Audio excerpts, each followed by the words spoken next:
Success ഫയലിലേക്ക് സ്വാഗതം. നമ്മൾ ഈ ക്ലാസ്സിലൂടെ നോക്കാൻ പോകുന്നത് SSCRT പാഠഭാഗമാണ്. 8th സ്റ്റാൻഡേർഡിലെ സോഷ്യൽ സയൻസിലെ 5th ചാപ്റ്റർ. അധ്യായത്തിന്റെ പേര് ഇന്ത്യൻ ഭരണഘടന, അവകാശങ്ങളും കർത്തവ്യങ്ങളും. എല്ലാ പരീക്ഷകളിലും സ്ഥിരം ക്വസ്റ്റ്യൻസ് വരുന്നൊരു പാഠഭാഗമാണ്. പാഠഭാഗത്തിനോടൊപ്പം തന്നെ നമ്മൾ ഇതിൽ നിന്നും ചോദിക്കാവുന്ന ക്വസ്റ്റ്യൻസും കൂടി ഡിസ്കസ് ചെയ്ത് പോകുന്നുണ്ട്. അപ്പോൾ നമുക്ക് സ്റ്റാർട്ട് ചെയ്യാം. സമത്വത്തിന്റെ അഭാവത്തിൽ സ്വാതന്ത്ര്യം അനേകരുടെ മേൽ ചുരുക്കം ചിലരുടെ ആധിപത്യം സൃഷ്ടിക്കും.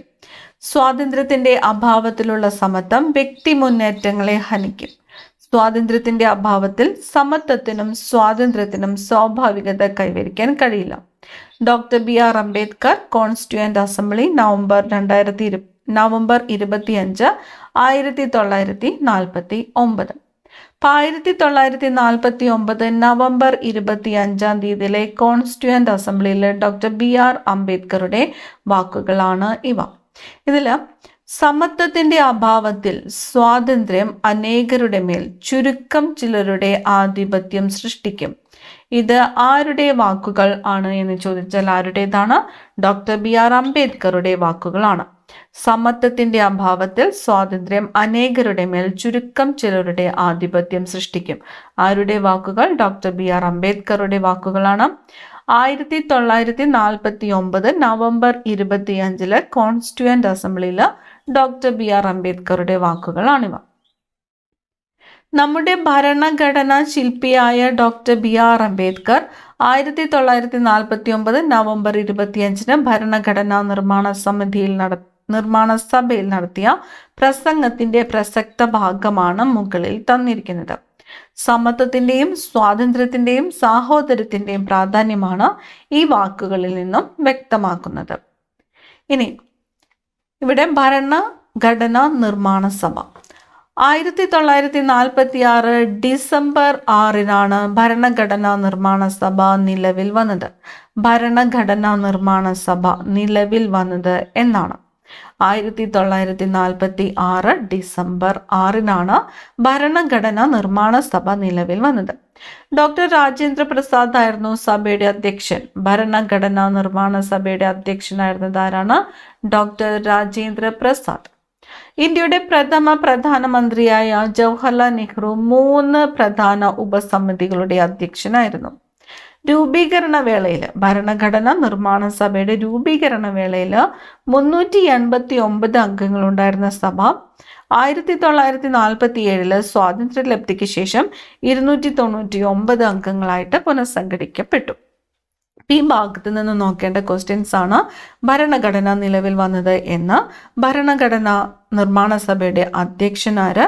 ഇന്ത്യയുടെ പ്രഥമ പ്രധാനമന്ത്രിയായ ജവഹർലാൽ നെഹ്റു എത്ര ഉപസമിതികളുടെ അധ്യക്ഷനായിരുന്നു? ഭരണഘടനാ നിർമ്മാണ വേളയിലെ രൂപീകരണ വേളയിൽ എത്ര അംഗങ്ങളാണ് ഉണ്ടായിരുന്നത്? അതുപോലെ തന്നെ 1947 സ്വാതന്ത്ര്യലബ്ധിക്ക് ശേഷം എത്ര അംഗങ്ങളായിട്ട് പുനഃസ്ഥാപിക്കപ്പെട്ടു? ഇത്രയും കാര്യങ്ങൾ ഈ ഒരു ഭാഗത്ത് നിന്നും പഠിച്ചിരിക്കണം. ഇനി ഇന്ത്യൻ ഭരണഘടനയുടെ ആമുഖത്തിൽ നീതി, സ്വാതന്ത്ര്യം, സമത്വം, സാഹോദര്യം എന്നിവ എല്ലാ പൗരന്മാർക്കുമായി സംരക്ഷിക്കുമെന്ന് പ്രഖ്യാപിക്കുന്നുണ്ട്. മൗലിക അവകാശങ്ങളായും രാഷ്ട്രനയത്തിന്റെ നിർദ്ദേശക തത്വങ്ങളായും ഇവയെ ഭരണഘടനയിൽ ഉൾപ്പെടുത്തിയിരിക്കുന്നത്. എന്തൊക്കെയാണ്? മൗലിക അവകാശങ്ങൾ അതുപോലെ നിർദ്ദേശക തത്വങ്ങളായിട്ടാണ് ഇവയെ ഭരണഘടനയിൽ ഉൾപ്പെടുത്തിയിരിക്കുന്നത്. അതോടൊപ്പം രാഷ്ട്രത്തോടും സമൂഹത്തോടും പൗരർ പുലർത്തേണ്ട മൗലിക കർത്തവ്യങ്ങളും ഭരണഘടനയിൽ പ്രതിപാദിച്ചിരിക്കുന്നു. ഇന്ത്യൻ ഭരണഘടനയിൽ പ്രതിപാദിച്ചിട്ടുള്ള അവകാശങ്ങളും നിർദ്ദേശക തത്വങ്ങളും കർത്തവ്യങ്ങളുമാണ് അപ്പോൾ ഈ പാഠത്തിലൂടെ നമ്മൾ ചർച്ച ചെയ്യാൻ പോകുന്നത്. ആദ്യം അവകാശങ്ങളാണ്, റൈറ്റ്സിനെ കുറിച്ചാണ് പറഞ്ഞിരിക്കുന്നത്. അവകാശങ്ങൾ എന്നാൽ ഉന്നയിക്കപ്പെടുന്ന അവകാശവാദങ്ങളിൽ സമൂഹം സ്വീകരിക്കുകയും രാഷ്ട്രം നിയമം വഴി അംഗീകരിച്ച് നടപ്പിലാക്കുകയും ചെയ്യുന്നവയാണ്. അവകാശങ്ങൾ എന്താണ്? അവകാശങ്ങൾ എന്നാൽ ഉന്നയിക്കപ്പെടുന്ന അവകാശങ്ങളിൽ സമൂഹം അത് അംഗീകരിക്കുകയും അതുപോലെ രാഷ്ട്രം നിയമം വഴി അംഗീകരിച്ച് നടപ്പിലാക്കുകയും ചെയ്യുന്നവയാണ്. വ്യക്തികൾക്ക് അവകാശങ്ങളുണ്ടെന്ന് ഉറപ്പുവരുത്തേണ്ടത് ജനാധിപത്യ സംവിധാനങ്ങളുടെ ഉത്തരവാദിത്തമാണ്. വ്യക്തികൾക്ക് അവകാശങ്ങളുണ്ടെന്ന് ഉറപ്പുവരുത്തേണ്ടത് ആരുടെ ഉത്തരവാദിത്തമാണ്? ജനാധിപത്യ സംവിധാനങ്ങളുടെ ഉത്തരവാദിത്തമാണ്. ഇവ നിയമം വഴി നടപ്പിലാക്കേണ്ടത് ഗവൺമെന്റ് ആണ്. അപ്പൊ വ്യക്തികളുടെ അവകാശങ്ങൾ നിയമം വഴി നടപ്പിലാക്കേണ്ടത് ആരാണ്? ഗവൺമെന്റ് ആണ്. അതിനായിട്ട് മിക്ക ജനാധിപത്യ രാജ്യങ്ങളുടെയും ഭരണഘടനയിൽ ഒരു പട്ടിക ഉൾപ്പെടുത്തിയിട്ടുണ്ട്. ഈ അവകാശങ്ങളുടെ പട്ടിക വ്യക്തികളുടെ അവകാശങ്ങളിൽ ഇടപെടുന്നതിന് ഗവൺമെന്റിന് ചില പരിമിതികൾ ഏർപ്പെടുത്തിയിരിക്കുന്നു. കൂടാതെ അവകാശ ലംഘനം ഉണ്ടായാൽ അതിനുള്ള പരിഹാരവും ഉറപ്പാക്കുന്നുണ്ട്. മൗലിക അവകാശങ്ങൾ, ഫണ്ടമെന്റൽ റൈറ്റ്സ്. അന്തർദേശീയ തലത്തിൽ മനുഷ്യാവകാശങ്ങളെ കണക്കാക്കുന്നതിനും ജനാധിപത്യ സംവിധാനത്തിൽ പൗരരുടെ അന്തസ്സിനും സ്വാതന്ത്ര്യത്തിനും അതിജീവനത്തിനും അനിവാര്യവുമായ ചില അടിസ്ഥാന അവകാശങ്ങളുണ്ട്. രാഷ്ട്രങ്ങൾ അംഗീകരിച്ച് സംരക്ഷിക്കുകയും നടപ്പിലാക്കുകയും ചെയ്യുന്ന ഇത്തരം അവകാശങ്ങളാണ് മൗലിക അവകാശങ്ങൾ. ലോകത്ത് വിവിധ രാജ്യങ്ങളുടെ ഭരണഘടനയിൽ അതത് രാജ്യങ്ങളിലെ സാഹചര്യങ്ങൾക്കനുസരിച്ച് ചില സുപ്രധാന അവകാശങ്ങൾ മൗലിക അവകാശങ്ങളായിട്ട് ഉൾക്കൊള്ളിച്ചിട്ടുണ്ട്. മാനവ ചരിത്രത്തിലെ ചില സുപ്രധാന ഏടുകളാണ് മൗലിക അവകാശങ്ങൾ എന്ന ആശയത്തിലേക്ക് വഴിതെളിച്ചത്. ഇനി മൗലിക അവകാശങ്ങളുടെ നാൾ വഴി. Magna Carta 1215. പൗരാവകാശങ്ങളെയും സ്വാതന്ത്ര്യത്തെയും പരാമർശിക്കുന്ന ലോകത്തിലെ ആദ്യത്തെ ഔദ്യോഗിക രേഖ ഏതാണ്? മഗ്ന കാർട്ടയാണ്. ഏത് വർഷമാണ്? 1215. എന്താണ്? പൗരാവകാശങ്ങൾ, സ്വാതന്ത്ര്യങ്ങൾ ഇവയെ പരാമർശിക്കുന്ന ലോകത്തിലെ ആദ്യത്തെ ഔദ്യോഗിക രേഖയാണ് മഗ്ന കാർട്ട. ബ്രിട്ടനിൽ അവകാശങ്ങളെ സംബന്ധിച്ച് രൂപപ്പെട്ട ആദ്യകാല രേഖയാണ് മഗ്ന കാർട്ട. വലിയ പ്രമാണം എന്നാണ് ഇതിന്റെ അർത്ഥം. മഗ്ന കാർട്ട എന്ന വാക്കിന്റെ അർത്ഥം എന്താണ്? വലിയ പ്രമാണം. രാജാവും രാജാവിന്റെ ഭരണകൂടവും നിയമത്തിന് അതീതരല്ല എന്ന് പ്രഖ്യാപിക്കുന്ന ഔദ്യോഗിക പ്രമാണമാണിത്. 1215 ഇംഗ്ലണ്ടിലെ ഭരണാധികാരിയായ ജോൺ രാജാവിനെ ഈ രേഖയിൽ ജനങ്ങൾ നിർബന്ധിച്ച് ഒപ്പുവെപ്പിക്കുകയായിരുന്നു. 1215 ജോൺ രാജാവാണ് മഗ്ന കാർട്ടയിൽ ഒപ്പുവെച്ചത്. ബ്രിട്ടീഷ് പാർലമെന്റിന്റെ അധികാരങ്ങൾക്കും നിയമതത്വങ്ങൾക്കും ഇത് പിന്നീട് അടിസ്ഥാനമായി മാറി. ഇംഗ്ലണ്ടിലെ petition of rights, bill of rights എന്നീ അവകാശ രേഖകൾ മഗ്ന കാർട്ടയുടെ സ്വാധീനത്താൽ രൂപപ്പെട്ടവയാണ്. അപ്പൊ നമുക്ക് ഈ ഭാഗത്തു നിന്ന് നമ്മളുടെ ക്വസ്റ്റ്യൻസ് ഏതൊക്കെയാണെന്ന് നോക്കാം. ഇന്ത്യൻ ഭരണഘടനയുടെ ശില്പി എന്നറിയപ്പെടുന്നത് ആരാണ്? ഇന്ത്യൻ ഭരണഘടനയുടെ ശില്പി ഡോക്ടർ BR അംബേദ്കർ ആണ്. ഇന്ത്യൻ ഭരണഘടനയുടെ ശില്പി എന്നറിയപ്പെടുന്നു ആര്? Doctor BR Ambedkar. ഭരണഘടനാ നിർമ്മാണ സഭ നിലവിൽ വന്നത് എന്നാണ്? 1946 ഡിസംബർ 6-നാണ്. 1946 ഡിസംബർ 6-നാണ് ഭരണഘടനാ നിർമ്മാണ സഭ നിലവിൽ വന്നത്. ഭരണഘടനാ നിർമ്മാണ സഭയുടെ അധ്യക്ഷൻ ആരായിരുന്നു? ഡോക്ടർ രാജേന്ദ്ര പ്രസാദ്. ഡോക്ടർ രാജേന്ദ്ര പ്രസാദ് ആയിരുന്നു ഭരണഘടനാ നിർമ്മാണ സഭയുടെ അധ്യക്ഷൻ. ഇനി ഭരണഘടനാ നിർമ്മാണ സഭ രൂപീകരണ സമയത്ത് എത്ര അംഗങ്ങളാണ് ഉണ്ടായിരുന്നത്? 389 അംഗങ്ങളാണ് ഭരണഘടനാ നിർമ്മാണ സഭ രൂപീകരണ സമയത്ത് ഉണ്ടായിരുന്നത്. 1947 സ്വാതന്ത്ര്യലബ്ധിക്ക് ശേഷം ഭരണഘടനാ നിർമ്മാണ സഭയിൽ അംഗസംഖ്യ എത്രയായിട്ടാണ് പുനഃസംഘടിപ്പിച്ചത്? 299. അപ്പൊ നിർമ്മാണ സമയത്ത് 389 അതിനുശേഷം സ്വാതന്ത്ര്യം കിട്ടിയതിനു ശേഷം 299 അംഗങ്ങളുമാണ് ഉണ്ടായിരുന്നത്. പൗരാവകാശങ്ങളെയും സ്വാതന്ത്ര്യത്തെയും പരാമർശിക്കുന്ന ലോകത്തിലെ ആദ്യത്തെ ഔദ്യോഗിക രേഖ ഏതാണ്? മഗ്ന കാർട്ടയാണ്. പൗരാവകാശങ്ങളെയും സ്വാതന്ത്ര്യത്തെയും പരാമർശിക്കുന്ന ലോകത്തിലെ ആദ്യത്തെ ഔദ്യോഗിക രേഖയാണ് മഗ്ന കാർട്ട. മഗ്ന കാർട്ട ഒപ്പുവെച്ച വർഷം 1215 മഗ്ന കാർട്ട ഒപ്പുവെച്ചത് ആരാണ്? ജോൺ രാജാവാണ്. മഗ്ന കാർട്ട ഒപ്പുവെച്ച വർഷം 1215. മഗ്ന കാർട്ട രൂപം കൊണ്ടത് എവിടെയെന്ന് ചോദിച്ചാലോ? ബ്രിട്ടനിലാണ്. മഗ്ന കാർട്ട രൂപം കൊണ്ടത് എവിടെയാണ്? ബ്രിട്ടനിലാണ്. മഗ്ന കാർട്ട എന്ന വാക്കിന്റെ അർത്ഥം എന്താണ്? മഗ്ന കാർട്ട എന്ന വാക്കിന്റെ അർത്ഥം വലിയ പ്രമാണം എന്നാണ്. വലിയ പ്രമാണം എന്നാണ് മഗ്ന കാർട്ട എന്ന വാക്കിന്റെ അർത്ഥം. മഗ്ന കാർട്ടയുടെ സ്വാധീനത്താൽ രൂപപ്പെട്ട ഇംഗ്ലണ്ടിലെ പ്രധാനപ്പെട്ട 2 അവകാശ രേഖകൾ ഏതെല്ലാമാണ്? ഇംഗ്ലണ്ടിലെ petition of rights, bill of rights എന്നിവയാണ് മഗ്ന കാർട്ടയുടെ സ്വാധീനത്താൽ രൂപപ്പെട്ട പ്രധാന അവകാശങ്ങൾ. പെറ്റീഷൻ ഓഫ് റൈറ്റ്സും ബിൽ ഓഫ് റൈറ്റ്സും. ഇനി അടുത്തതായിട്ട് നമുക്കിവിടെ അമേരിക്കൻ അവകാശ പത്രിക. അമേരിക്കൻ ഭരണഘടനയിൽ ഉൾക്കൊള്ളിച്ചിട്ടുള്ള അവകാശ പത്രികയാണ് ബിൽ ഓഫ് റൈറ്റ്സ്. അവകാശങ്ങളെക്കുറിച്ച് പ്രതിപാദിച്ചിരിക്കുന്നത് ബിൽ ഓഫ് റൈറ്റ്സ് അമേരിക്ക. മതവിശ്വാസത്തിനുള്ള അവകാശം, അഭിപ്രായ പ്രകടനത്തിനുള്ള അവകാശം, മാധ്യമ പ്രവർത്തനത്തിനുള്ള അവകാശം, സമാധാനപരമായി സംഘം ചേരുവാനുള്ള അവകാശം, ജീവനും സ്വത്തിനും സംരക്ഷണത്തിനുമുള്ള അവകാശം തുടങ്ങിയ അവകാശങ്ങൾ അമേരിക്കൻ ഭരണഘടന പൗരന്മാർക്ക് ഉറപ്പ് നൽകുന്നുണ്ട്. അപ്പം അമേരിക്കൻ ഭരണഘടന ഉറപ്പ് നൽകുന്ന അവകാശങ്ങളാണ് ഇവിടെ പറഞ്ഞിരിക്കുന്നത്. ഇനി അമേരിക്കൻ അവകാശ പത്രിക 1789, United States bill of rights 1789, ലോകത്തിലെ ആദ്യത്തെ എഴുതപ്പെട്ട ഭരണഘടനയിൽ പരാമർശിച്ചിരിക്കുന്ന അവകാശരേഖ. ലോകത്തിലെ ആദ്യത്തെ എഴുതപ്പെട്ട ഭരണഘടന അമേരിക്കൻ അവകാശ പത്രിക, United States bill of rights 1789. French വിപ്ലവത്തെ തുടർന്നുണ്ടായ മനുഷ്യാവകാശ പ്രഖ്യാപനം. ലോകരാജ്യങ്ങളെ സ്വാധീനിച്ച മനുഷ്യാവകാശങ്ങളെ നിർവചിക്കുന്ന അവകാശ പ്രമാണമാണ് ഫ്രഞ്ച് വിപ്ലവത്തെ തുടർന്നുണ്ടായ മനുഷ്യാവകാശ പ്രഖ്യാപനം. ഐക്യരാഷ്ട്ര സംഘടനയുടെ സാർവദേശീയ മനുഷ്യാവകാശ പ്രഖ്യാപനം എല്ലാ അംഗരാജ്യങ്ങളിലും നടപ്പാക്കുന്നതിനായിട്ട് ഐക്യരാഷ്ട്ര സംഘടന പുറപ്പെടുവിച്ച അവകാശ രേഖയാണ് universal declaration of human rights 1948. Universal declaration of human rights 1948. ഈ വർഷങ്ങളും ഇതിനോടൊപ്പം തന്നെ പ്രത്യേകം നോട്ട് ചെയ്യുക. ഇനി ഫ്രാൻസിലെ മനുഷ്യാവകാശ പ്രഖ്യാപനമാണ് 1789 ഫ്രാൻസിലെ ദേശീയ അസംബ്ലി പ്രഖ്യാപിച്ച അവകാശ രേഖയാണ് മനുഷ്യാവകാശ പ്രഖ്യാപനം. എല്ലാ പൗരർക്കും വ്യക്തിഗതവും കൂട്ടായതുമായ അവകാശങ്ങൾ ഈ രേഖ പ്രഖ്യാപിക്കുന്നുണ്ട്. പൗരർ ജന്മനാ സ്വതന്ത്രരും അവകാശങ്ങളിൽ തുല്യതയുള്ളവരാണെന്നും സാമൂഹിക വ്യത്യാസങ്ങൾ പൊതുനന്മയുടെ അടിസ്ഥാനത്തിൽ മാത്രമേ സ്ഥാപിക്കപ്പെടുകയുള്ളൂ എന്നും ഈ പ്രഖ്യാപനം പറയുന്നു. ഇനി ഭരണഘടനാ ദിനം. നവംബർ 26 ഇന്ത്യയിലെ ഭരണഘടനാ ദിനമായിട്ട് ആചരിക്കുന്നു. 1949 നവംബർ 26 ഭരണഘടനാ നിർമ്മാണ സഭ ഇന്ത്യൻ ഭരണഘടന അംഗീകരിച്ചതിൻ്റെ ഓർമ്മയ്ക്കായിട്ടാണ് ഈ ദിനം ആചരിക്കുന്നത്. അപ്പോൾ ഭരണഘടനാ ദിനമായിട്ട് ആചരിക്കുന്നത് എന്നാണ് നവംബർ 26. നവംബർ 26. 1949 നവംബർ 26 ഭരണഘടനാ നിർമ്മാണ സഭ ഇന്ത്യൻ ഭരണഘടന അംഗീകരിച്ചതിൻ്റെ ഓർമ്മയ്ക്കായിട്ടാണ് നവംബർ 26 ഭരണഘടനാ ദിനമായിട്ട് ആചരിക്കുന്നത്. അപ്പോൾ ഭരണഘടനാ നിർമ്മാണ സഭ ഇന്ത്യൻ ഭരണഘടന അംഗീകരിച്ചത് ഏത് ദിവസമാണ് എന്ന് ചോദിച്ചാലോ 1949 നവംബർ 26. 1949 നവംബർ 26.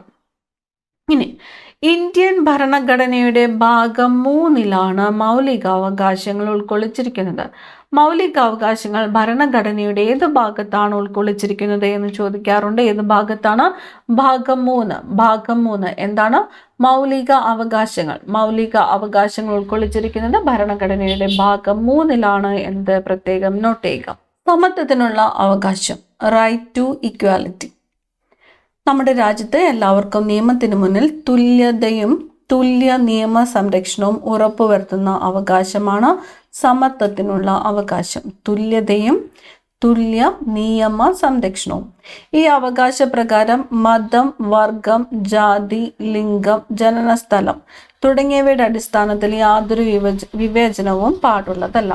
അപ്പം ജാതി, മതം, വർഗം, ലിംഗം, ജനനസ്ഥലം തുടങ്ങിയവയുടെ അടിസ്ഥാനത്തിൽ യാതൊരു വിവേചനവും പാടുള്ളതല്ല എന്നത് ഏത് അവകാശത്തിന്റെ കീഴിൽ വരുന്നതാണ്? സമത്വത്തിനുള്ള അവകാശത്തിന്റെ കീഴിൽ വരുന്നതാണ്. ഇതോടൊപ്പം ഹോട്ടലുകൾ, കടകൾ, കിണറുകൾ, കുളങ്ങൾ, പൊതു സ്നാനഘട്ടങ്ങൾ, പൊതുനിരത്തുകൾ എന്നിവിടങ്ങളിൽ തുല്യ പ്രവേശനവും ഉറപ്പു നൽകുന്നു. പൊതുജോലികളിലെ അവസര സമത്വം, തൊട്ടുകൂടായ്മ നിരോധനവും സ്ഥാനപ്പേരുകൾ നിർത്തലാക്കലും ഈ അവകാശ പ്രകാരം ഉറപ്പുവരുത്തുന്നു. ഇനി സ്വാതന്ത്ര്യത്തിനുള്ള അവകാശം, സ്വാതന്ത്ര്യം, റൈറ്റ് ടു ഫ്രീഡം. ദീർഘകാലം വൈദേശികാധിപത്യത്തിന് കീഴിൽ കഴിയേണ്ടി വന്ന ഇന്ത്യൻ ജനതയുടെ അഭിലാഷമാണ് സ്വാതന്ത്ര്യത്തിനുള്ള അവകാശം എന്ന മൗലികാവകാശത്തിൽ പ്രതിപാദിക്കുന്നത്. ഭരണഘടനയുടെ 19 മുതൽ 22 വരെയുള്ള അനുച്ഛേദങ്ങൾ ഇതുപ്രകാരം സ്വാതന്ത്ര്യത്തിനുള്ള അവകാശങ്ങളും യുക്തിസഹമായ നിയന്ത്രണങ്ങളും വിശദീകരിക്കുന്നു. അനുച്ഛേദം 19 മുതൽ പരാമർശിച്ചിട്ടുള്ള സ്വാതന്ത്ര്യങ്ങൾ താഴെ പറയുന്നവയാണ്. അപ്പം സ്വാതന്ത്ര്യത്തിനുള്ള അവകാശം ഏതൊക്കെ ആർട്ടിക്കിളിലാണ് വരുന്നത്? അനുച്ഛേദം 19 മുതൽ 22 വരെയാണ്. ഏതൊക്കെയാണ് വരുന്നത്? അഭിപ്രായ പ്രകടനത്തിനും ആവിഷ്കാരത്തിനുമുള്ള സ്വാതന്ത്ര്യം, സമാധാനപരമായി സമ്മേളിക്കുവാനുള്ള സ്വാതന്ത്ര്യം, സംഘടനകൾ രൂപീകരിക്കുവാനുള്ള സ്വാതന്ത്ര്യം, ഇന്ത്യയിൽ എവിടെയും സ്വതന്ത്രമായി സഞ്ചരിക്കുവാനുള്ള സ്വാതന്ത്ര്യം, ഇന്ത്യയിൽ എവിടെയും സ്ഥിരമായി താമസിക്കുവാനുള്ള സ്വാതന്ത്ര്യം, ഇഷ്ടമുള്ള തൊഴിൽ, വ്യവസായം, കച്ചവടം എന്നിവിടങ്ങളിൽ ഏർപ്പെടുന്നതിനുള്ള സ്വാതന്ത്ര്യം. ഇപ്പൊ സ്വാതന്ത്ര്യത്തിനുള്ള അവകാശം, അഭിപ്രായ പ്രകടനത്തിനും ആവിഷ്കാരത്തിനുമുള്ള സ്വാതന്ത്ര്യം വരുന്നത് ഏത് മൗലികാവകാശത്തിലാണ്? സ്വാതന്ത്ര്യത്തിനുള്ള അവകാശത്തിലാണ്. അതുപോലെ സമാധാനപരമായി സമ്മേളിക്കുവാനുള്ള സ്വാതന്ത്ര്യത്തിനുള്ള അവകാശം, സംഘടനകൾ രൂപീകരിക്കാനുള്ളതും സ്വാതന്ത്ര്യത്തിനുള്ള അവകാശത്തിലാണ്. അതുപോലെ ഇന്ത്യയിൽ എവിടെയും സഞ്ചരിക്കുവാനുള്ളതും ഇന്ത്യയിൽ എവിടെയും സ്ഥിരമായി താമസിക്കുവാനുള്ളതും ഇഷ്ടമുള്ള തൊഴിൽ, വ്യവസായം, കച്ചവടം എന്നിവയിൽ ഏർപ്പെടുന്നതിനും ഉള്ളത് സ്വാതന്ത്ര്യത്തിനുള്ള അവകാശത്തിന് കീഴിലാണ് വരുന്നത്. ഇവ കൂടാതെ വിദ്യാഭ്യാസത്തിനുള്ള അവകാശം, ജീവനും വ്യക്തി സ്വാതന്ത്ര്യത്തിനുമുള്ള അവകാശം തുടങ്ങിയ അവകാശങ്ങൾ 20 മുതൽ 22 വരെയുള്ള അനുച്ഛേദങ്ങളിൽ പ്രതിപാദിക്കുന്നുണ്ട്. ഇപ്പൊ വിദ്യാഭ്യാസത്തിനുള്ള അവകാശവും ജീവനും വ്യക്തി സ്വാതന്ത്ര്യത്തിനുമുള്ള അവകാശവും വരുന്നത് 20 മുതൽ 22 വരെയുള്ള അനുച്ഛേദങ്ങളിലാണ്. വിദ്യാഭ്യാസ അവകാശം, റൈറ്റ് ടു എഡ്യൂക്കേഷൻ ആക്ട് 2002 86-ാം ഭരണഘടനാ ഭേദഗതിയിലൂടെ അനുച്ഛേദം 21A പ്രകാരമാണ് വിദ്യാഭ്യാസം മൗലികാവകാശമായിട്ട് പ്രഖ്യാപിക്കപ്പെട്ടത്. അപ്പൊ വിദ്യാഭ്യാസം മൗലികാവകാശമായിട്ട് പ്രഖ്യാപിക്കപ്പെട്ട ഭേദഗതി ഏത് എന്ന് ചോദിച്ചാൽ 86-ാമത്തെ ഭേദഗതിയാണ്. ഏത് വർഷമാണ്? 2002 ആണ്. എത്രാമത്തെ അനുച്ഛേദ പ്രകാരമാണ്? 21A ആണ്. 21A. 2009 വിദ്യാഭ്യാസ അവകാശ നിയമം പാർലമെന്റ് അംഗീകരിച്ചു. 2010 ഏപ്രിലിൽ നിയമം പ്രാബല്യത്തിൽ വന്നു. അപ്പൊ വിദ്യാഭ്യാസ അവകാശ നിയമം പാർലമെന്റ് അംഗീകരിച്ച വർഷം 2009 ആണ്. ഇത് പ്രാബല്യത്തിൽ വന്നത് 2010 ഈ നിയമപ്രകാരം 6 വയസ്സിലും 14 വയസ്സിനും ഇടയിലുള്ള എല്ലാ കുട്ടികൾക്കും സൗജന്യവും നിർബന്ധിതവും ഗുണനിലവാരമുള്ളതുമായ വിദ്യാഭ്യാസം ഉറപ്പാക്കി. ഈ വിദ്യാഭ്യാസ അവകാശ നിയമത്തിൽ വരുന്ന എല്ലാ പോയിന്റ്സും മസ്റ്റായിട്ട് പഠിക്കണം. വിദ്യാഭ്യാസ അവകാശ നിയമം പ്രാബല്യത്തിൽ വന്നത് 2010 ഏപ്രിലാണ്. പാർലമെന്റ് അംഗീകരിച്ചത് 2009 ഈ നിയമപ്രകാരം 6 വയസ്സിനും 14 വയസ്സിനും ഇടയിലുള്ള കുട്ടികൾക്ക് സൗജന്യവും നിർബന്ധിതവും ഗുണനിലവാരവുമുള്ള വിദ്യാഭ്യാസം ഉറപ്പാക്കി. നമുക്ക് ക്വസ്റ്റ്യൻസിലോട്ട് പോകുമ്പോൾ, ഇന്ത്യയിൽ ഭരണഘടനാ ദിനമായിട്ട് ആചരിക്കുന്ന ദിവസം, ഭരണഘടനാ ദിനം നവംബർ 26 ഇന്ത്യയിലെ ഭരണഘടനാ ദിനമായിട്ട് ആചരിക്കുന്നു. ഭരണഘടനാ നിർമ്മാണ സഭ ഇന്ത്യൻ ഭരണഘടന അംഗീകരിച്ചതെന്നാണ് 1949 നവംബർ 26 1949 നവംബർ 26. ഇന്ത്യൻ ഭരണഘടനയുടെ ഏത് ഭാഗത്താണ് മൗലിക അവകാശങ്ങൾ ഉൾപ്പെടുത്തിയിരിക്കുന്നത്? മൗലികാവകാശങ്ങൾ ഭാഗം 3 ഭാഗം 3. ഇന്ത്യൻ ഭരണഘടനയിൽ അനുച്ഛേദങ്ങൾ 19 മുതൽ 22 വരെ പ്രതിപാദിക്കുന്ന മൗലികാവകാശം ഏതാണ്? സ്വാതന്ത്ര്യത്തിനുള്ള അവകാശമാണ് 19 മുതൽ 22 വരെ പ്രതിപാദിക്കുന്നത്. വിദ്യാഭ്യാസത്തെ മൗലികാവകാശമായി പ്രഖ്യാപിച്ച ഭരണഘടനാ ഭേദഗതി ഏത് വർഷമാണ് നിലവിൽ വന്നത്? 86-ാമത്തെ ഭരണഘടനാ ഭേദഗതി പ്രകാരമാണ് വിദ്യാഭ്യാസം മൗലികാവകാശമായിട്ട് മാറിയത്. നിലവിൽ വന്നത് 2002 മൗലികാവകാശമായി വിദ്യാഭ്യാസം ഏർപ്പെടുത്തിയ അനുച്ഛേദം ഏതാണ്? 21A ആണ്. 21A.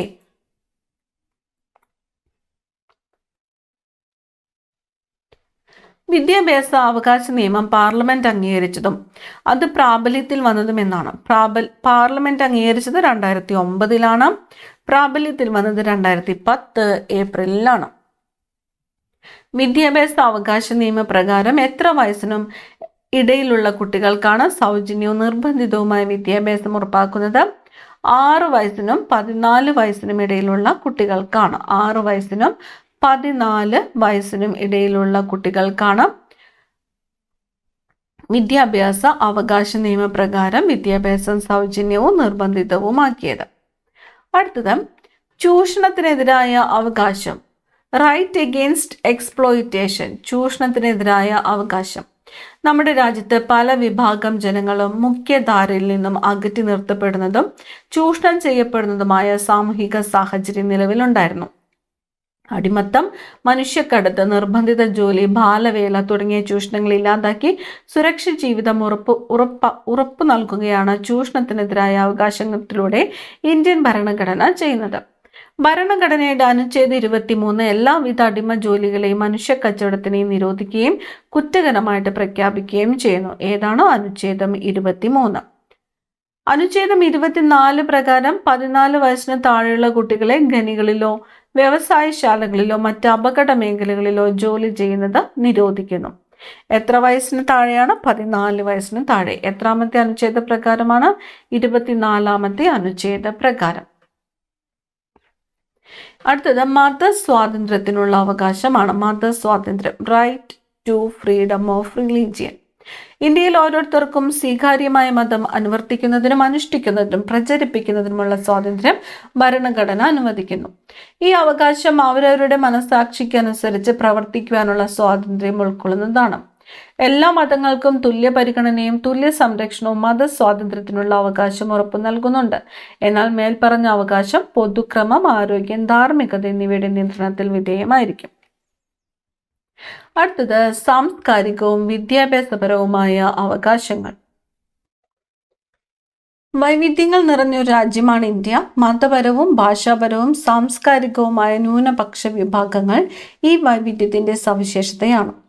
രാജ്യത്തിന്റെ ഏതെങ്കിലും ഒരു പ്രത്യേക ഭാഗത്തോ രാജ്യത്തൊട്ടാകെയോ മറ്റ് വിഭാഗങ്ങളെക്കാൾ എണ്ണത്തിൽ കുറവുള്ളവരും ഒരു പൊതുഭാഷയോ മതമോ സംസ്കാരമോ പിന്തുടരുന്നവരുമായ ജനവിഭാഗങ്ങളാണ് ന്യൂനപക്ഷങ്ങൾ. ന്യൂനപക്ഷ വിഭാഗങ്ങൾക്ക് അവരുടെ സംസ്കാരവും ഭാഷയും ലിപിയും സംരക്ഷിക്കുന്നതിനും വികസിപ്പിക്കുന്നതിനുമുള്ള മാർഗങ്ങളാണ് സാംസ്കാരികവും വിദ്യാഭ്യാസപരവുമായ അവകാശങ്ങൾ. ഇതുപ്രകാരം മതപരവും ഭാഷാപരവും സാംസ്കാരികവുമായ എല്ലാ ന്യൂനപക്ഷങ്ങൾക്കും അവരുടേതായ വിദ്യാഭ്യാസ സ്ഥാപനങ്ങൾ സ്ഥാപിക്കുന്നതിനും നടത്തുന്നതിനുമുള്ള അവകാശമുണ്ട്. ഇതിലൂടെ അവർക്ക് സ്വന്തം സംസ്കാരത്തെ സംരക്ഷിക്കുവാനും പരിപോഷിക്കുവാനും സാധിക്കും. ഈ ലെഫ്റ്റ് സൈഡിൽ നോക്കുക, ക്വസ്റ്റ്യൻസ് വരും. ഞങ്ങൾക്ക് വിദ്യാഭ്യാസം സൗജന്യമായി ലഭിക്കുന്നത് സാംസ്കാരികവും വിദ്യാഭ്യാസപരവുമായ അവകാശപ്രകാരമാണോ? ഒരു കുട്ടി ചോദിക്കുകയാണ്. ആണോ? അല്ല. സൗജന്യ വിദ്യാഭ്യാസം സ്വാതന്ത്ര്യത്തിനുള്ള അവകാശത്തിന്റെ ഭാഗമാണ്. സൗജന്യ വിദ്യാഭ്യാസം സ്വാതന്ത്ര്യത്തിനുള്ള അവകാശത്തിന്റെ ഭാഗമാണ്. സാംസ്കാരികവും വിദ്യാഭ്യാസപരവുമായ അവകാശങ്ങളാണ് ന്യൂനപക്ഷങ്ങൾക്കുള്ള അവകാശങ്ങളിൽ വരുന്നത്. അടുത്തത് ഭരണഘടനാപരമായ പരിഹാരങ്ങൾക്കുള്ള അവകാശം. വ്യക്തിയുടെ രക്ഷയ്ക്കും ഭദ്രതയ്ക്കും നൽകാവുന്ന അതിശ്രേഷ്ഠമായ പരിരക്ഷകളിൽ ഒന്നാണ് ഭരണഘടനാപരമായ പരിഹാരങ്ങൾക്കുള്ള അവകാശം. മേൽപ്പറഞ്ഞ മൗലികാവകാശങ്ങളിൽ എന്തെങ്കിലും ലംഘിക്കപ്പെടുന്ന പക്ഷം അവ പുനഃസ്ഥാപിച്ച് കിട്ടുന്നതിന് അനുച്ഛേദം 32 പ്രകാരം സുപ്രീം കോടതിയെയും അനുച്ഛേദം 32 പ്രകാരം സുപ്രീം കോടതിയെയും അനുച്ഛേദം 26 പ്രകാരം ഹൈക്കോടതിയെയും സമീപിക്കാവുന്നതാണ്. അപ്പം മൗലിക അവകാശങ്ങളിൽ എന്തെങ്കിലും ലംഘിക്കപ്പെട്ടാൽ അത് പുനഃസ്ഥാപിച്ച് കിട്ടുന്നതിന് അനുച്ഛേദം 32 പ്രകാരം സുപ്രീം കോടതിയെ സമീപിക്കാം. അനുച്ഛേദം 226 പ്രകാരം ഹൈക്കോടതിയെയും സമീപിക്കാം. അപ്പൊ സുപ്രീം കോടതിയെയും ഹൈക്കോടതിയെയും സമീപിക്കാവുന്നതാണ്. സുപ്രീം കോടതിയും ഹൈക്കോടതികളും റിട്ടുകളിലൂടെയാണ് മൗലികാവകാശങ്ങൾ പുനഃസ്ഥാപിക്കുന്നത്. റിട്ടുകളിലൂടെ മൗലികാവകാശങ്ങൾ സംരക്ഷിക്കുന്നതിനായി സുപ്രീം കോടതിയെയോ ഹൈക്കോടതിയോ പുറപ്പെടുവിക്കുന്ന ഉത്തരവുകളും നിർദ്ദേശങ്ങളുമാണ് റിട്ടുകൾ. ഇന്ത്യൻ ഭരണഘടനയുടെ ഹൃദയവും ആത്മാവുമാണ് ഈ അവകാശമെന്ന് ഡോക്ടർ BR അംബേദ്കർ വിശേഷിപ്പിക്കുന്നു. ഭരണഘടനാപരമായ പരിഹാരങ്ങൾക്കുള്ള അവകാശത്തെയാണ് BR അംബേദ്കർ ഇന്ത്യൻ ഭരണഘടനയുടെ ഹൃദയവും ആത്മാവും എന്ന് വിശേഷിപ്പിച്ചത്.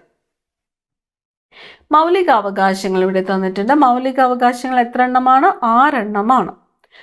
സമത്വത്തിനുള്ള അവകാശം 14 മുതൽ 18 വരെയുള്ള അനുച്ഛേദങ്ങൾ. സ്വാതന്ത്ര്യത്തിനുള്ള അവകാശം അനുച്ഛേദം 19 മുതൽ 22 വരെ. ചൂഷണത്തിനെതിരായുള്ള അവകാശം അനുച്ഛേദം 23, 24.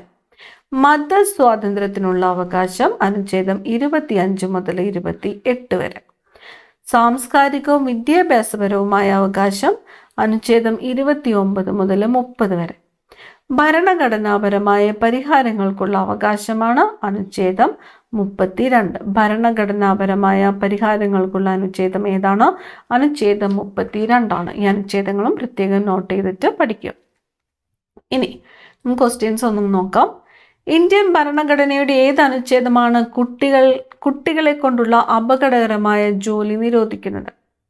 അനുച്ഛേദം 24 പ്രകാരമാണ് കുട്ടികളെ കൊണ്ടുള്ള അപകടകരമായ ജോലി, ഖനികളിലൊക്കെ ജോലി ചെയ്യുന്നത് നിരോധിക്കുന്നത്. ഏത് അനുച്ഛേദ പ്രകാരമാണ്? അനുച്ഛേദം 24 പ്രകാരമാണ്.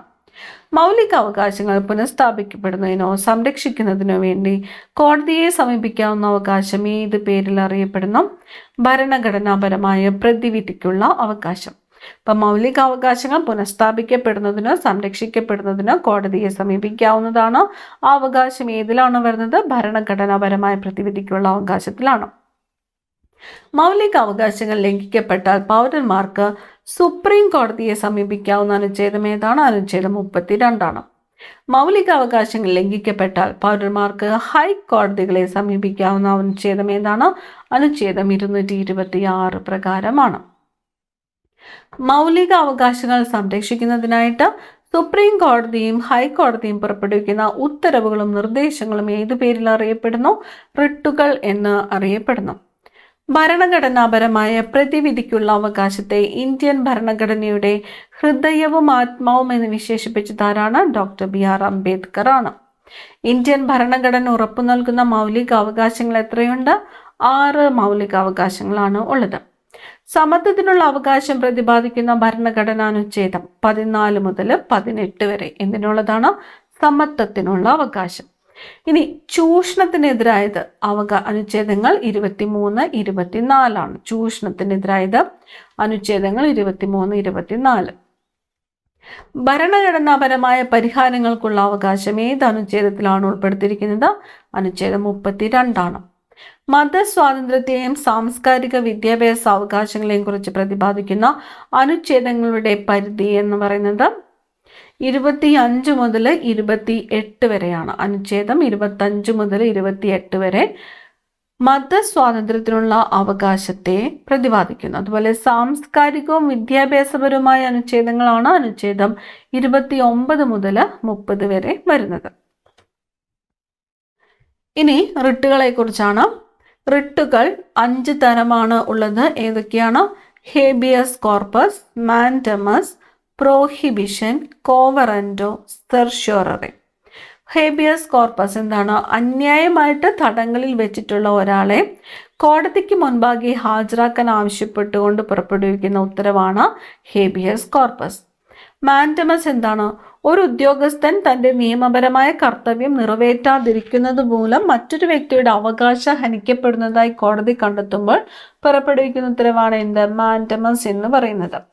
ഇനി പ്രോഹിബിഷൻ, തങ്ങളുടെ അധികാര പരിധിയിൽ വരാത്ത ഒരു കേസ് കീഴ്ക്കോടതികൾ പരിഗണിക്കുന്നത് വിലക്കിക്കൊണ്ടുള്ള സുപ്രീം കോടതിയുടെയോ ഹൈക്കോടതിയുടെ ഉത്തരവാണ് പ്രോഹിബിഷൻ.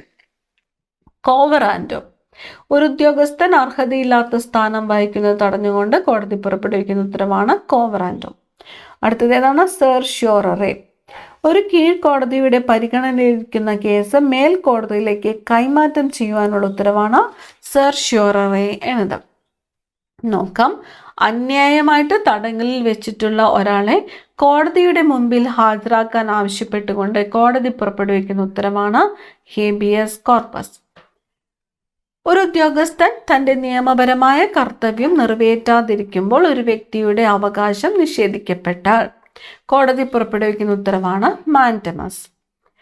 തങ്ങളുടെ അധികാര പരിധിയിൽ വരാത്ത ഒരു കേസ് കീഴ്ക്കോടതികൾ പരിഗണിക്കുന്നത് വിലക്കിക്കൊണ്ടുള്ള സുപ്രീം കോടതിയുടെയോ ഹൈക്കോടതിയുടെ ഉത്തരവാണ് പ്രോഹിബിഷൻ. ഒരു ഉദ്യോഗസ്ഥൻ അർഹതയില്ലാത്ത സ്ഥാനം വഹിക്കുന്നത് തടഞ്ഞുകൊണ്ട് കോടതി പുറപ്പെടുവിക്കുന്ന ഉത്തരവാണ് കോവറാൻഡോ. ഒരു കീഴ്ക്കോടതിയുടെ പരിഗണനയിലിരിക്കുന്ന കേസ് മേൽക്കോടതിയിലേക്ക് മാറ്റാൻ ആവശ്യപ്പെട്ടുകൊണ്ട് പുറപ്പെടുവിക്കുന്ന ഉത്തരവാണ് സെർഷ്യോററി.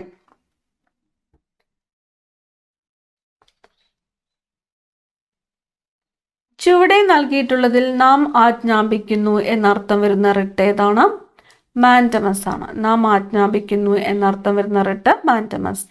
നിങ്ങൾക്ക് എന്തധികാരം എന്നർത്ഥം വരുന്ന റിട്ട് ഏതാണ്? കോവറാൻഡോയാണ്. കോവറാൻഡോ. നിങ്ങൾക്ക് എന്തധികാരം എന്നർത്ഥം വരുന്ന റിട്ടാണ് കോവറാൻഡോ.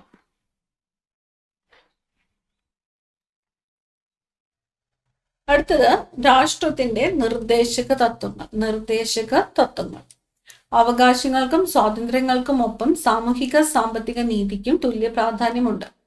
ഇത് കൈവരിക്കുന്നതിനുള്ള ആശയങ്ങളാണ് രാഷ്ട്ര നയത്തിന്റെ നിർദ്ദേശക തത്വങ്ങളിൽ ഉൾപ്പെടുത്തിയിരിക്കുന്നത്. എല്ലാ വിഭാഗം ജനങ്ങളുടെയും ക്ഷേമവും പുരോഗതിയും ഉറപ്പുവരുത്തിക്കൊണ്ട് ക്ഷേമരാഷ്ട്രം സ്ഥാപിക്കുകയാണ് ഇതിന്റെ ലക്ഷ്യം. ക്ഷേമരാഷ്ട്രം എന്ന വാക്കോർക്കുക. മൗലിക അവകാശങ്ങളിൽ നിന്നും വ്യത്യസ്തമായി ഇവ കോടതിയുടെ പിൻബലത്തോടെ നടപ്പാക്കാൻ കഴിയുന്നതല്ല. അപ്പൊ നിർദ്ദേശക തത്വങ്ങൾ നമുക്ക് കോടതിയിലൂടെ സ്ഥാപിച്ചെടുക്കുവാനായിട്ട് കഴിയുന്നവ അല്ല.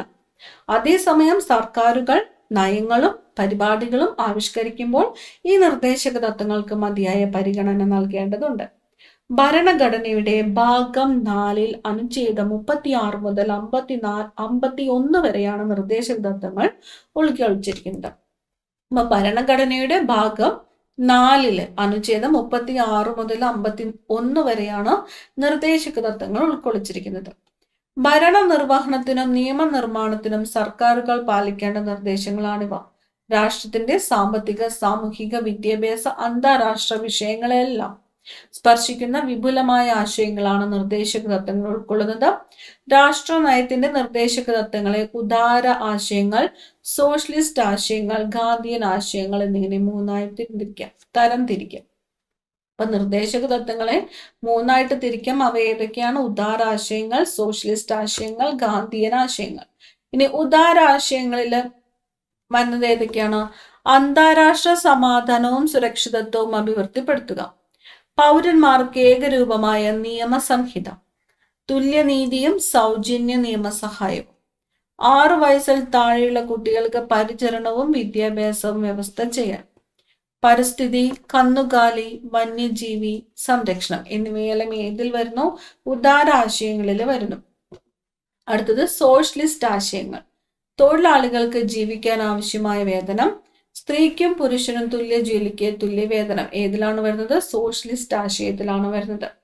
വ്യവസായശാലകളുടെ നടത്തിപ്പിൽ തൊഴിലാളികളുടെ പങ്കാളിത്തം, തൊഴിൽ ചെയ്യുന്നതിനുള്ള അവകാശം, നീതിപൂർവകവും മാനുഷികവുമായ തൊഴിൽ സാഹചര്യങ്ങളും പ്രസവാനുകൂല്യങ്ങളും ഉറപ്പുവരുത്തുക.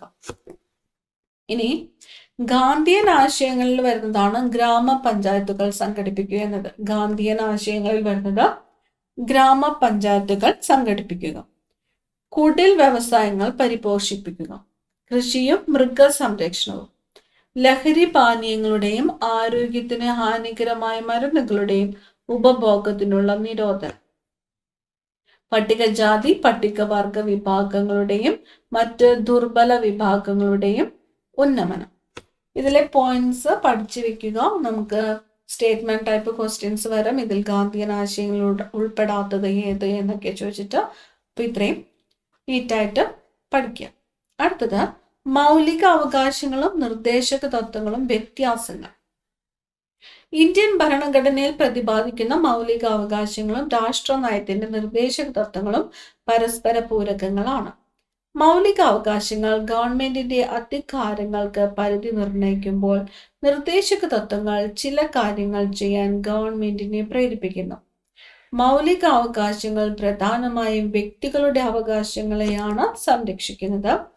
എന്നാൽ നിർദ്ദേശക തത്വങ്ങൾ സമൂഹത്തിലെ എല്ലാ ജനവിഭാഗങ്ങളുടെയും ക്ഷേമം ഉറപ്പുവരുത്തുന്നു. മൗലിക അവകാശങ്ങൾ ലംഘിക്കപ്പെടുമ്പോൾ സുപ്രീം കോടതിയെയോ ഹൈക്കോടതിയെയോ നമുക്ക് സമീപിക്കുവാൻ കഴിയും. ഈ പോയിന്റ് പ്രത്യേകം നോട്ട് ചെയ്യുക. നിർദ്ദേശക തത്വങ്ങൾ ലംഘിക്കപ്പെട്ടാൽ കോടതിയെ സമീപിക്കാൻ കഴിയുമോ? സാധിക്കുകയില്ല. മൗലിക അവകാശങ്ങളിൽ ഭേദഗതി വരുത്തുന്നതിനായി സങ്കീർണമായ നടപടിക്രമങ്ങൾ ആവശ്യമാണ്. നിർദ്ദേശക തത്വങ്ങളുടെ ഭേദഗതി നടപടികൾ താരതമ്യേന ലളിതവും നിയമനിർമ്മാണത്തിലൂടെ നടപ്പിലാക്കാവുന്നതുമാണ്.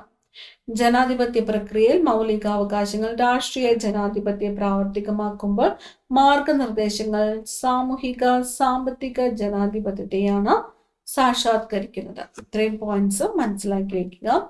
ഇനി നിർദ്ദേശക തത്വങ്ങൾ പ്രയോഗത്തിൽ സാമൂഹിക സാമ്പത്തിക നീതി ലക്ഷ്യം വെച്ചുകൊണ്ടുള്ള നിർദ്ദേശങ്ങളാണ് രാഷ്ട്ര നയത്തിന്റെ നിർദ്ദേശക തത്വങ്ങളായിട്ട് ഭരണഘടനയിൽ ഉൾക്കൊള്ളിച്ചിരിക്കുന്നത്. കാലാകാലങ്ങളിൽ ആവശ്യാനുസൃതം ഈ നിർദ്ദേശങ്ങൾ പലതും നിയമനിർമ്മാണത്തിലൂടെ നടപ്പിലാക്കുന്നുണ്ട്. നിയമനിർമ്മാണത്തിലൂടെ ഗ്രാമപഞ്ചായത്തുകൾ സംഘടിപ്പിക്കുക എന്ന ഗാന്ധിയൻ ആശയമാണ് 1993 പഞ്ചായത്തി രാജ് നഗരപാലിക നിയമങ്ങളിലൂടെ നടപ്പിലാക്കിയിട്ടുള്ളത്.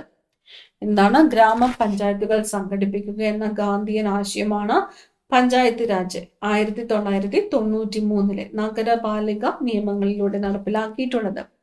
ഉദാരാശയമായ സൗജന്യ വിദ്യാഭ്യാസമാണ് 2009 വിദ്യാഭ്യാസ അവകാശ നിയമത്തിലൂടെ നടപ്പിലാക്കിയിട്ടുള്ളത്. 1986 പരിസ്ഥിതി സംരക്ഷണത്തിന്റെ നിയമവും ഉദാര ആശയത്തിന്റെ പ്രതിഫലനമാണ്. 1976 തുല്യ വേതന നിയമം സോഷ്യലിസ്റ്റ് ആശയമായ സ്ത്രീക്കും പുരുഷനും തുല്യ ജോലിക്ക് തുല്യ വേതനം എന്ന തത്വം പ്രാവർത്തികമാക്കുന്നതിനായിട്ട് നടപ്പിലാക്കിയതാണ്. ഇതിലെ ഓരോ വർഷങ്ങളും പ്രത്യേകം നോട്ട് ചെയ്യുക. പഞ്ചായത്ത് രാജ് 1993, വിദ്യാഭ്യാസ അവകാശ നിയമം 2009, പരിസ്ഥിതി സംരക്ഷണ നിയമം 1986, തുല്യ ജോലിക്ക് തുല്യ വേതനം 1976. മൗലികാവകാശങ്ങളും നിർദ്ദേശക തത്വങ്ങളും തമ്മിലുള്ള വ്യത്യാസങ്ങളാണ് ഇവിടെ തന്നിരിക്കുന്നത്. കോടതി വഴി പുനഃസ്ഥാപിക്കാൻ കഴിയും മൗലികാവകാശങ്ങൾ. നടപ്പിൽ വരുത്തുന്നതിനായി കോടതിയെ സമീപിക്കുവാനായിട്ട് കഴിയില്ല. നിർദ്ദേശ തത്വങ്ങൾ സ്ഥാപിച്ചു കിട്ടുന്നതിനായിട്ട് കോടതിയെ സമീപിക്കുവാനായിട്ട് കഴിയില്ല. ഇനി മൗലികാവകാശങ്ങൾ വ്യക്തികളുടെ അവകാശത്തെ സംരക്ഷിക്കുന്നു. നിർദ്ദേശക തത്വങ്ങൾ സമൂഹത്തിലെ എല്ലാ ജനവിഭാഗങ്ങളുടെയും ക്ഷേമം ഉറപ്പുവരുത്തുന്നു. മൗലികാവകാശങ്ങളുടെ ഭേദഗതി നടപടികൾ സങ്കീർണമാണ്. നിർദ്ദേശക തത്വങ്ങൾ ലളിതമാണ്. മൗലികാവകാശങ്ങൾ രാഷ്ട്രീയ ജനാധിപത്യത്തെ പ്രാവർത്തികമാക്കുന്നു. നിർദ്ദേശക തത്വങ്ങൾ സാമൂഹിക സാമ്പത്തിക ജനാധിപത്യത്തെ സാക്ഷാത്കരിക്കുന്നു. അടുത്തതായിട്ട് മൗലിക കർത്തവ്യങ്ങളാണ്. അപ്പൊ അതിനു മുമ്പ് നമുക്ക് നോട്ട്സ് നോക്കാം. ഇന്ത്യൻ ഭരണഘടനയുടെ ഏത് ഭാഗത്താണ് നിർദ്ദേശക തത്വങ്ങൾ ഉൾപ്പെടുത്തിയിരിക്കുന്നത്? ഭരണഘടനയുടെ ഭാഗം 4 നിർദ്ദേശക തത്വങ്ങൾ ഉൾപ്പെടുത്തിയിരിക്കുന്നത്. ഭാഗം 4. ഭരണഘടനയിൽ എത്ര മുതൽ എത്ര വരെയുള്ള അനുച്ഛേദത്തിലാണ് നിർദ്ദേശക തത്വങ്ങൾ ഉൾക്കൊള്ളിച്ചിരിക്കുന്നത്? അനുച്ഛേദം 36 മുതൽ 51 വരെയാണ്. അടുത്തത് മൗലിക കർത്തവ്യങ്ങൾ. ഓരോരുത്തരും ഓർക്കേണ്ടത്, ഞാനൊരു ഇന്ത്യക്കാരനായിരിക്കുമ്പോൾ തന്നെ എനിക്ക് എല്ലാ അവകാശങ്ങളോടൊപ്പം നിയതമായ ചുമതലകളും ഉണ്ടെന്നാണ്. ഇതാരുടെ വാക്കുകളാണ്? സർദാർ വല്ലഭായ് പട്ടേലിന്റെ വാക്കുകളാണ്. ഓരോരുത്തരും ഓർക്കേണ്ടത്, ഞാനൊരു ഇന്ത്യക്കാരനായിരിക്കുമ്പോൾ തന്നെ എനിക്ക് എല്ലാ അവകാശങ്ങളോടൊപ്പം നിയതമായ ചുമതലകളും ഉണ്ടെന്നാണ്. ഇതാരുടെ വാക്കുകൾ? സർദാർ വല്ലഭായ് പട്ടേൽ. ഇന്ത്യയുടെ പ്രഥമ പ്രധാനമന്ത്രിയും ആഭ്യന്തരമന്ത്രിയുമായ സർദാർ വല്ലഭായ് ഇന്ത്യയുടെ പ്രഥമ ഉപപ്രധാനമന്ത്രിയും ആഭ്യന്തരമന്ത്രിയുമായ സർദാർ വല്ലഭായ് പട്ടേലിന്റെ വാക്കുകൾ ശ്രദ്ധിച്ചല്ലോ. ഇന്ത്യൻ പൗരന്മാർക്ക് അവകാശങ്ങളോടൊപ്പം നിയതമായ ചുമതലകളും ഉണ്ടാകണമെന്നാണ് അദ്ദേഹം സൂചിപ്പിക്കുന്നത്. ഇന്ത്യയുടെ പ്രഥമ ഉപപ്രധാനമന്ത്രി ആരാണ്? സർദാർ വല്ലഭായ് പട്ടേൽ. ഇന്ത്യയുടെ പ്രഥമ ആഭ്യന്തരമന്ത്രി സർദാർ വല്ലഭായ് പട്ടേൽ. അവകാശങ്ങളും കർത്തവ്യങ്ങളും ഒരേ നാണയത്തിന്റെ 2 വശങ്ങളാണ്. പൗരന്മാർ പാലിക്കേണ്ടതായ ചില കടമകൾ നമ്മുടെ ഭരണഘടനയിൽ ഉൾക്കൊള്ളിച്ചിട്ടുണ്ട്. പൗരന്മാരുടെ മൗലിക കർത്തവ്യങ്ങളെക്കുറിച്ച് നിർദ്ദേശങ്ങൾ സമർപ്പിക്കുന്നതിനായിട്ട് 1976 കേന്ദ്ര സർക്കാർ നിയോഗിച്ച കമ്മിറ്റിയാണ് സർദാർ സ്വരൺ സിംഗ് കമ്മിറ്റി. സർദാർ സ്വരൺ സിംഗ് കമ്മിറ്റി ഏത് വർഷമാണ്? 1976. കമ്മിറ്റിയുടെ നിർദ്ദേശങ്ങൾ പരിഗണിച്ച് 1976 42ാം ഭരണഘടനാ ഭേദഗതിയിലൂടെ ഭാഗമായി മൗലിക കർത്തവ്യങ്ങൾ ഉൾക്കൊള്ളുന്ന ഒരു പുതിയ ഭാഗം 4A ഭരണഘടനയിൽ ഉൾപ്പെടുത്തി. ഇത് പ്രകാരം 51A എന്ന അനുച്ഛേദമായിട്ടാണ് മൗലിക കർത്തവ്യങ്ങൾ ഭരണഘടനയുടെ ഭാഗമായിട്ട് തീർന്നത്. സർദാർ സൊറൻ സിംഗ് കമ്മിറ്റി വർഷം ഏതാണ്? 1976. എത്രാമത്തെ ഭരണഘടനാ ഭേദഗതിയിലൂടെയാണ് മൗലിക കർത്തവ്യങ്ങൾ ഉൾപ്പെടുത്തിയത്? 42ാമത്തെ ഭേദഗതിയാണ്. ഏത് ഭാഗത്താണ്? ഭാഗം 4A ഇത് പ്രകാരം 51A എന്ന അനുച്ഛേദം മൗലിക കർത്തവ്യങ്ങൾ ഉൾപ്പെടുത്തി. ഇത്രയും പോയിന്റ്സ് ഈ ഭാഗത്ത് നോട്ട് ചെയ്ത് വെക്കുക. പൗരർ എന്ന നിലയിൽ ഭരണഘടനയെ അനുസരിക്കുക, രാജ്യത്തെ കാത്തു സൂക്ഷിക്കുക, രാജ്യം ആവശ്യപ്പെടുമ്പോൾ ദേശീയ സേവനം അനുഷ്ഠിക്കുക, പരിസ്ഥിതി സംരക്ഷിക്കുക തുടങ്ങിയ മൗലിക കർത്തവ്യങ്ങളിൽ ഉൾപ്പെടുന്ന ആശയങ്ങളാണ്.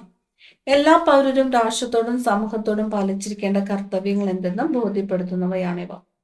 11 ചുമതലകൾ, 11 മൗലിക കർത്തവ്യങ്ങൾ അല്ലെങ്കിൽ ചുമതലകളാണ് ഭരണഘടനയിൽ ഉൾക്കൊള്ളിച്ചിരിക്കുന്നത്. ഇവയിൽ ചിലത് ധാർമ്മികമായതും മറ്റു ചിലത് പൗരധർമ്മപരവുമാണ്.